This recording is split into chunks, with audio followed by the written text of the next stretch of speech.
вас дети служили? У меня пока дети еще возрастом не дошли.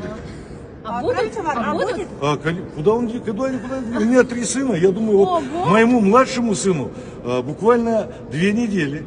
Поздравляю! 2 недели моему младшему сыну. Поэтому я вам всем показываю пример.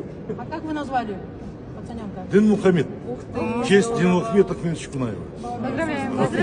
А вы готовите их к службе в армии там? Ну, вообще, Ну вот пока он еще на руках. Нет, старше. Старший, я вам скажу так, на сегодняшний день, вот мой старший сын, он студент, но у нас установка такая, он получает высшее образование, он будет инженером-строителем, не строителем, а инженером машиностроения, и всю свою дальнейшую жизнь он должен посвятить вооруженным силам Казахстана. А он сам хочет этого? Или вы заставляете? Он обязан это делать. А дома вы тоже министр обороны отчасти? Или только отец? Среднему сыну, моему 3 годика пока, и младшему сыну вот 2 недели. Но девочки еще, девочки понимают, они.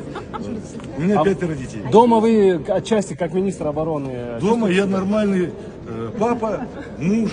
наряды не раздаете? Вы знаете, я когда домой прихожу, моя семья уже спать собирается. Ухожу, они еще спят. Единственная радость только...